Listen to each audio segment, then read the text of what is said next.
Une femme noire était entrée dans une salle de conférence vitrée de Stormp. L'air s'était glacé dès son arrivée. Pas de sac de créateur, pas de talons, pas de montre Tapax en grave-l'œil, juste une femme tranquille en ballerines usées, une queue de cheval, et un simple dossier serré contre sa poitrine. Le directeur des ressources humaines avait arqué un sourcil et marmonné, juste assez fort pour piquer. On dirait qu'elle a emprunté cette tenue à un bureau des objets trouvés. Un type aux cheveux lisses, en costume à rayures fines, avait aussitôt enchaîné. Un autre candidat? On interviewe des candidats, pas des cas de charité. Des rires avaient résonné dans la salle. Le jury avait à peine jeté un coup d'œil à son CV. Leurs yeux s'étaient balancés de haut en bas, comme si elle était une erreur. Quelqu'un avait oublié d'annuler. Mais Nina Taylor était restée immobile, le visage ferme, le dossier toujours en main. Ils ne connaissaient pas la vérité. Ils ignoraient que l'homme qui avait bâti cette entreprise à partir de rien n'était autre que son mari. Stormp, la forteresse de la Silicon Valley, s'élevait comme un titan, 50 étages d'acier et de verre. Un empire technologique qui avait soumis le monde à sa volonté. La salle d'entretien du 40e étage était un pôle de pouvoir. Une longue table en acajou, des baies vitrées encadrant la vallée, des écrans bourdonnants de données. Naï était entrée, à 30 ans, ses cheveux noirs lâchés en queue de cheval, ses yeux noisettes brillants mais doux. Elle était belle, la grâce gravée dans chaque ligne, mais sa tenue de friperie et ses ballerines éraflées la distinguaient comme une étrangère. Sous cette coquille silencieuse vivait un esprit capable de déchiffrer le code comme du verre, et un cœur qui ne pliait pas. Elle avait enchaîné les entretiens pour un poste de direction. Elle avait passé ses nuits à peaufiner les systèmes qui avaient rendu Stormp inarrêtable. Mais il ne voyait pas cela. Il voyait une femme en vêtements bon marché. Le panel siégeait comme des juges. 5 d'entre eux en costume, visages acérés, plus froids que le verre. Diane Brox, directrice des ressources humaines, perchée en bout de table, son blazer rouge comme un avertissement, son carré blond serré. Greg Palmer, cadre supérieur, se prélassait à côté d'elle, une Rolex clignotante, un stylo tournoyant entre ses doigts.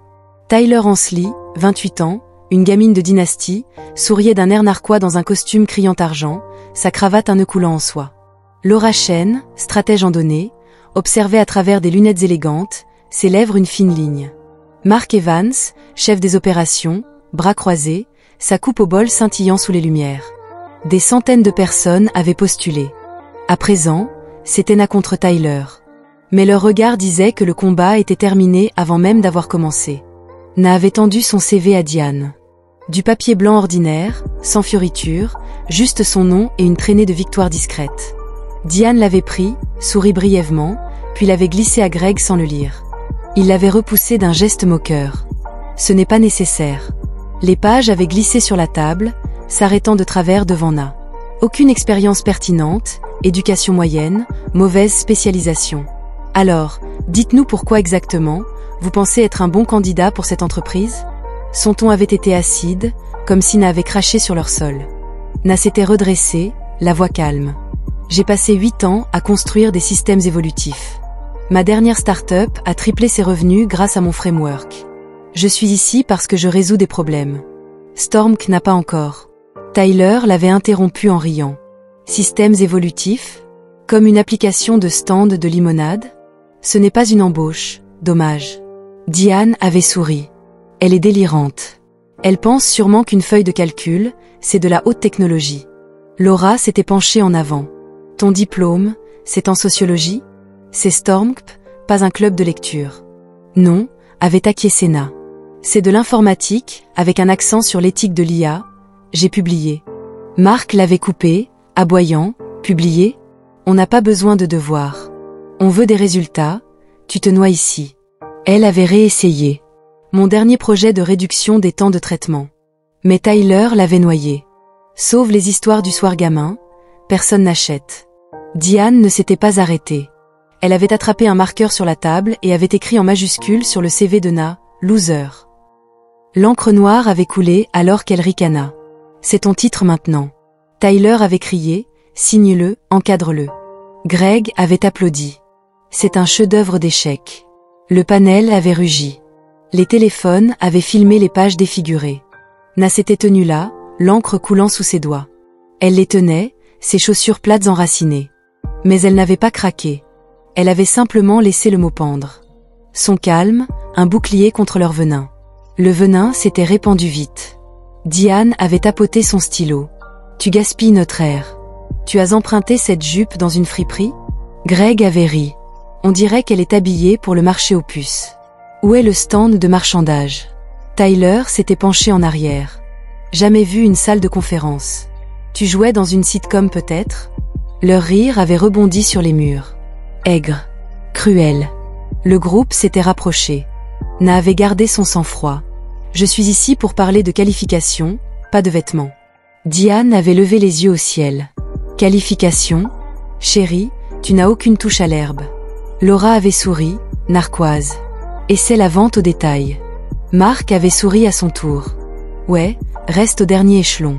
Ce sont les ligues majeures ici, pas une campagne de charité. Laura avait haussé les enchères.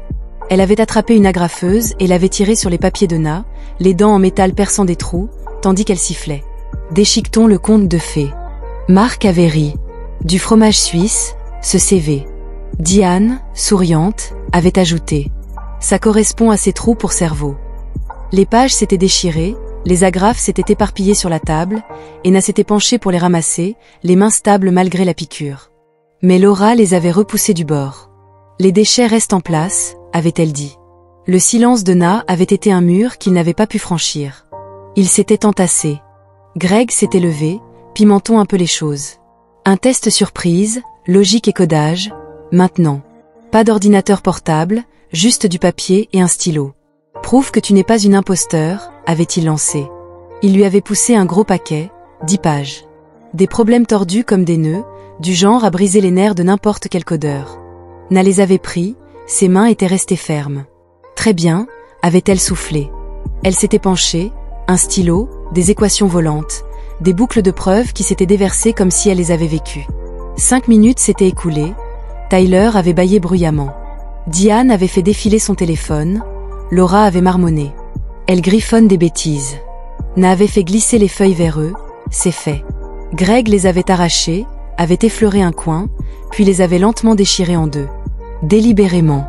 La terre elle-même aurait pu hurler dans ce silence.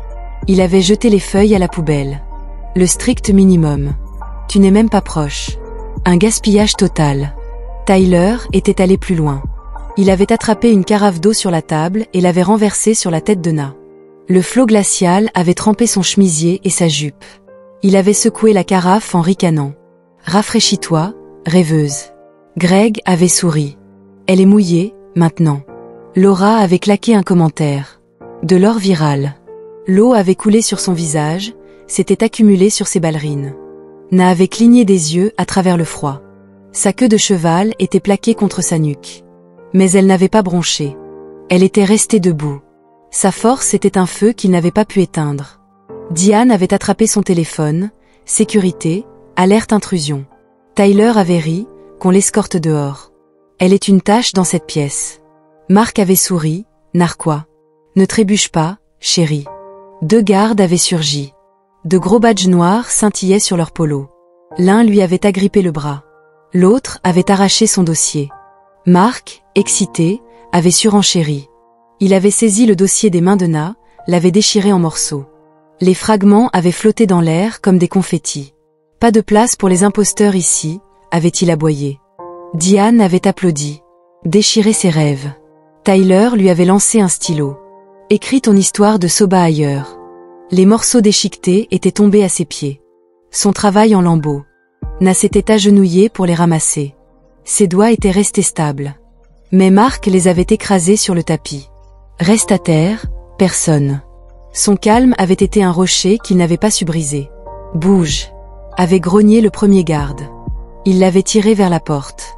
Na ne s'était pas débattue. Elle avait juste marché. Le visage silencieux, composé. Tyler avait crié. Recrutement dans les salles de courrier. La porte avait claqué. Leur rire s'était infiltré. L'ascenseur l'avait englouti. Humilié, mais sa colonne était restée droite. Greg avait scellé l'humiliation. Il avait tiré une poubelle de sous la table et l'avait lancée sur Na. Du marc de café et du papier froissé avaient plu sur elle tandis qu'il ricanait. C'est là que tu appartiens. Laura avait ri, les filles des poubelles sont complètes. Diane avait applaudi, sortie parfaite pour une imposture. Le désordre s'était accroché à son chemisier trempé. Le marque collait à ses cheveux. Na avait glissé hors de l'immeuble. Mais elle ne s'était pas brisée. Elle avait marché, ses yeux noisettes durs. Leur cruauté était une tempête qu'elle avait affrontée sans broncher. Et cela ne s'était pas arrêté là. Diane s'était penchée alors que Na passait. « Tu es une blague. Retournez des hamburgers. » Greg lui avait lancé un trombone. « Voici ton bonus. Dépense-le judicieusement. » Il avait rebondi sur son épaule, avait claqué au sol. Tyler s'était levé. « Attends. Disons-lui au revoir. » Il avait attrapé une tasse de café tiède, à moitié pleine, et l'avait éclaboussée sur son chemisier.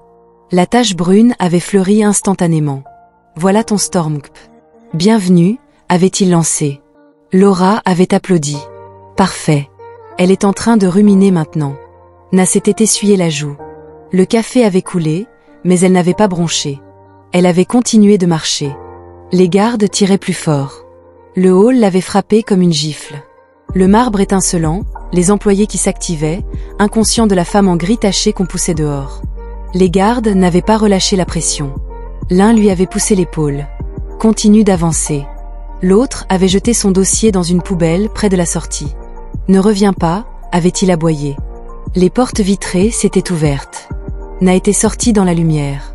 Le café trempait sa chemise. Elle avait été piétinée, humiliée, mais ses yeux noisettes étaient restés clairs. Elle avait connu pire. Des années de travail acharné. De preuves à faire. De portes fermées. Ce n'était pas qu'une question de fierté. C'était pour chaque âme qu'ils avaient écrasée avant elle. Elle avait sorti son téléphone. Avait composé le numéro d'Elias. « C'est moi. Ça s'est mal passé. » Sa voix s'était serrée, mais elle n'avait pas pleuré. Le café, le test, les gardes. « J'arrive » avait-il répondu. Le matin s'était levé sur sa propre tempête. L'étage exécutif de Stormp avait retenti. Une réunion d'urgence avait été convoquée. Pas d'avertissement. Pas de pitié. Les hauts dirigeants s'étaient déversés dans la salle de conférence. 30. Costumes repassés, visages lisses. Actionnaires connectés. Un flux en direct pour les investisseurs du monde entier. La pièce était devenue une zone de guerre prête à s'embraser. Table en acajou. Écran sans fin. La vallée s'étalait en contrebas. Diane était assise devant, blazer impeccable. Greg faisait tourner son stylo. Tyler s'était avachi. Laura ajustait ses lunettes. Mark vérifiait sa montre. Ils avaient cru à un jeu de pouvoir. Promotion, augmentation, leur moment. Puis les portes s'étaient ouvertes en claquant, et le monde avait basculé. Elias Storm marchait à grands pas dans la grande quarantaine, cheveux noirs grisonnants sur les bords, costume noir tranchant comme un rasoir, yeux bleus froids comme la glace. Le PDG fantôme de Storm Corp, un milliardaire qui s'était élevé à partir de rien. Enfant de parc à roulotte, il codait sur un débris de bibliothèque, transformait des déchets en un empire qui possédait l'horizon technologique. Il était craint dans les salles de conseil, de Shanghai à Londres. Il avait disparu pendant des mois, dirigeant les choses dans l'ombre. Tout le monde s'était tenu droit, les chaises raclant, le souffle retenu. À côté de lui marchait Na. Même chemisier taché, même jupe, chaussures plates tapotant, sa queue de cheval douce balançant. Ses yeux noisettes, son visage imperturbable, avaient vidé celui de Diane. Les stylos avaient claqué, Greg avait sursauté, Tyler s'était tassé, les lunettes de Laura s'étaient embuées. Mark s'était étouffé. Elias s'était arrêté. Sa voix, mortellement calme. « Asseyez-vous. » Ils étaient tombés comme des pierres, il les avait scannés du regard. J'avais donné une tâche à cette équipe, évaluer les candidats au leadership pour repérer ceux prêts à se lever. Mais hier, vous n'avez pas interviewé de candidat. Il avait interrompu le silence, puis s'était tourné vers Na. Vous avez insulté ma femme. Des halètements avaient frappé l'air, la main de Diane avait tremblé. La mâchoire de Greg avait heurté la table. La chaise de Tyler avait grincé en se recroquevillant. Elias s'était rapproché. Na et moi avons construit Stormp à partir de rien. 2 enfants fauchés. Pas de sommeil, pas d'argent. J'ai câblé le matériel. Elle a forgé l'IA. Chaque système que vous utilisez trouve sa racine dans son esprit. Vous n'avez pas juste raté un CV. Vous avez humilié la femme que j'aime le plus. Il avait pointé Diane du doigt. Greg, Tyler, Laura, Mark, répétez ce que vous avez dit hier. Maintenant, au tableau. La salle s'était figée. Diane avait bégayé. Je n'ai pas. Elias l'avait coupé. Pas d'esquive. Parler. Un technicien avait lancé l'écran. Les images de sécurité étaient brutes et fortes. Le sifflement de Diane, elle ressemble à une étudiante postulant pour un temps partiel. Le ricanement de Tyler, les services de conciergerie. Où est la serpillière? Le rire de Greg, aucune expérience. Mauvais diplôme. La pique de Laura, essayer la vente au détail. La boutade de Marc, hors de sa portée. Greg encore, habillé pour le marché aux puces. Le final de Tyler, les salles de courrier. L'embauche. La salle de conférence s'était figée. Les actionnaires avaient remué. Les investisseurs avaient fixé l'écran. Les mots avaient retenti comme des clous dans un cercueil. Le blazer rouge de Diane était devenu un linceul. Son marqueur, un nœud coulant. Elle avait défiguré la femme dont le code dirigeait leur empire. Ses mains tremblaient alors qu'elle faisait face au conseil. Son sifflement avait été rejoué pour des millions. Sa carrière, une ruine fumante. La Rolex de Greg pendait inutilement. Son café avait éclaboussé une chaîne. Il avait trempé le cerveau derrière leur profit, et les déchets qu'il avait déversés l'avaient enterré. Son nom avait été mis sur liste noire. Oublié. Le costume à rayures de Tyler pendait mollement. Son déversement d'eau, une cicatrice. Il avait trempé l'âme de Stormp, et les portes de sa dynastie s'étaient refermées. Son rire n'était plus qu'un fantôme, tandis que les investisseurs se moquaient.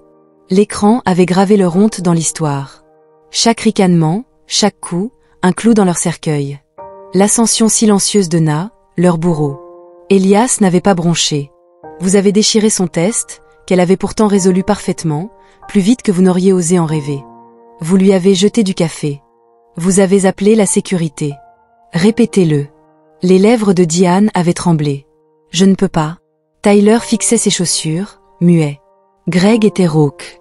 Erreur. Laura avait murmuré. Nous ne savions pas. Marc, voûté. Désolé. Elias s'était penché. Désolé ne veut rien dire.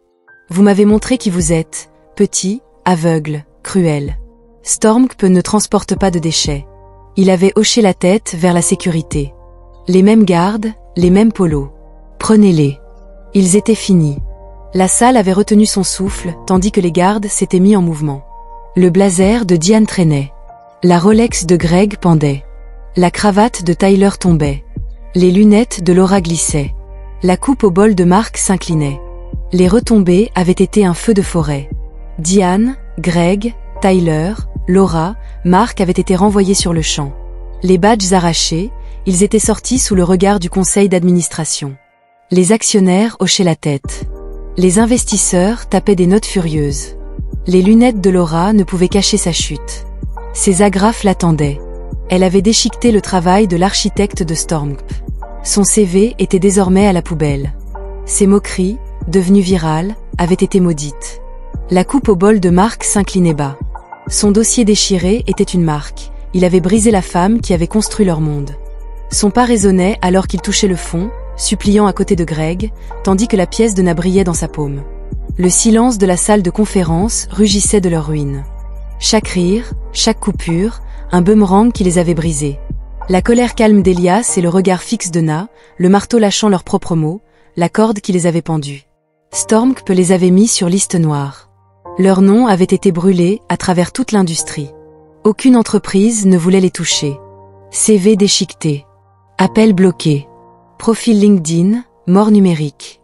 Le blazer de Diane avait percuté un rayon d'occasion. La Rolex de Greg avait été mise en gage pour payer un loyer. La dynastie de Tyler l'avait renié. Les lunettes de Laura, vendues pour des pièces. L'assurance de Marc s'était effondrée en poussière. Leur titre, leur réputation, leur vie, effacées en un battement de cœur. Tout ça pour avoir insulté une femme qu'ils n'avaient même pas reconnue. 6 mois plus tard, la pluie s'abattait sur une gare du centre-ville. Les banlieusards se précipitaient, les parapluies claquaient. Greg Palmer s'affalait contre un mur. Autrefois cadre de Stormp, maintenant mal rasé, manteau déchiré, une pancarte en carton tremblant entre ses mains. « S'il vous plaît, aidez-moi ». Sa Rolex avait disparu. Son ricanement n'était plus qu'un écho. Ses doigts tremblaient dans le froid. Des talons claquaient. Na, cheveux toujours attachés en queue de cheval, passait dans un manteau bleu marine. Sa présence, une tempête silencieuse. Elle venait de prononcer un discours lors d'un sommet sur l'éthique de l'IA. Sa voix courbait l'avenir, tandis que la sienne à lui s'était brisée. Elle s'était arrêtée, avait fouillé dans sa poche, sorti une pièce brillante, froide, et l'avait laissée tomber dans sa paume. Elle brillait. Le type qui lui avait déchiré son test serrait désormais sa pièce. Elle avait croisé son regard. Un léger sourire avait vacillé. Puis elle avait continué à marcher, à plat, tapotant fermement sa force, un tonnerre silencieux. Cette pièce n'était pas de la pitié. C'était de la justice. Froide et tranchante. N'en avait pas eu besoin de crier. Elle les avait laissés pourrir sous le poids de leurs propres actes. Elle avait forgé le cœur de Stormp, et ils avaient craché dessus, jusqu'à ce qu'Elias réduise leur monde en cendres. Maintenant, elle se tenait plus grande. Et eux, ils coulaient. Une leçon gravée dans leur chute. Merci d'avoir regardé, et à la prochaine dans une nouvelle vidéo.